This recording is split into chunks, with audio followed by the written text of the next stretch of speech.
This channel does not promote any violent, harmful, or illegal activities. All content provided by this channel is meant for an educational purpose only. যখন বিএলওর তালিকা আমরা ৭৬,০০০ তালিকা পেয়েছিলাম, আমরা ৫,৭০০ BLO সম্পর্কে অভিযোগ করেছিলাম। সিও অ্যাসিওর করেছেন তিনি এটা দেবেন আমাদের, এবং যে ইআরও বা এইআরওরা মিথ্যা রিপোর্ট দিয়েছেন তাদের বিরুদ্ধে আমরা যদি প্রমাণ করে দিতে পারি যে তাদের রিপোর্ট মিথ্যা, অ্যাকশন নেবে। তাই ইআরও এবং এইআরওদের ইনক্লুডিং ডিইও, ডিএম আইপ্যাকের আলাদা অ্যাপসের মধ্যে ঢুকে বসে আছেন যারা, তাদেরকে আবারও সতর্ক করছি, তৃণমূল কংগ্রেস বা আইপ্যাক বা এই মুখ্যমন্ত্রী আপনাদের বাঁচাতে পারবে না অবৈধ কাজ করলে। মোট ৬৫টা অভিযোগ করেছি।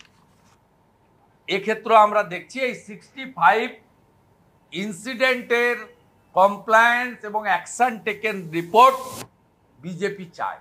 43 lakh death detect and found from the Aadhaar authority, এই কাজটা তারা করেছেন। উই আর হ্যাপি যে এসআইআর যে কারণে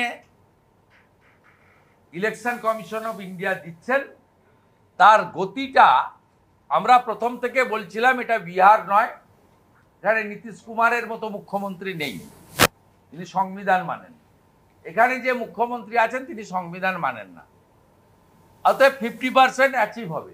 এখন মনে হচ্ছে যে 80% অ্যাচিভ আরে হবে, তারা যে ব্যবস্থাগুলো করে। বুথে পোলিং এজেন্ট দেওয়ার ক্ষেত্রে ওই বিধানসভার যে কোনো লোককে বসানো যায়, তাহলে এক যাত্রায় পৃথক ফল কেন?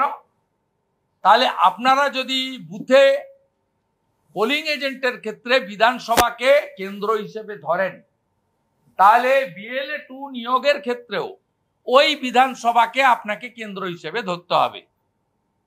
ইলেকশন কমিশন এই ছাড়পত্র দিয়েছেন, তারা চেষ্টা করছেন সংবিধান, সর্বদলীয় মিটিংয়ের সেন্টিমেন্ট, সর্বোপরি ইসিআইর গাইডলাইনকে মর্যাদা এবং সম্মান দেওয়ার জন্য 4 দফা নাম যাতে কোনোভাবেই না থাকে, মৃত, ডবল ট্রিপল এন্ট্রি, ভুয়া এবং অবৈধ অনুপ্রবেশকারী, যার গোদা বাংলা হচ্ছে বাংলাদেশি, মুসলিম এবং রোহিঙ্গা, এটা না থাকে।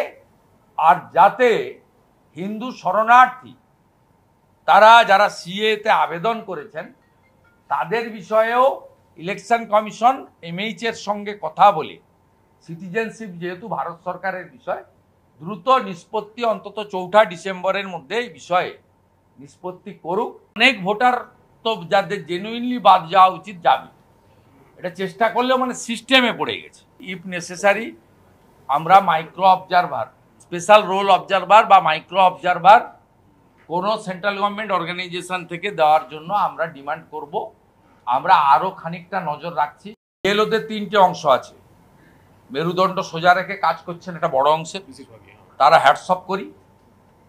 আরেকটা অংশ আছে ভয়ে অ্যাডজাস্ট করে নিচ্ছেন, আরেকটা অংশ আছে ডিউ টু ধর্মীয় কারণ এবং রাজনৈতিক আনুগত্য, তারা হেল্প করছেন। সে সংখ্যাটা ৮০,৫০০-র মধ্যে ৫,০০০-এর বেশি হবে না। এটা ইনভেস্টিগেশন করে যে কটা আসবে, কিছু জিনিস তো ভিডিওতে এসেছে, যেগুলো তো আর তদন্তর কিছু নেই, ভিডিওটাকে ফরেন্সিকে পাঠিয়ে জেনুইন না ফেব্রিকেটেড দেখে নিয়েই ওনাদের বিরুদ্ধে এফআইআর করে দেওয়া।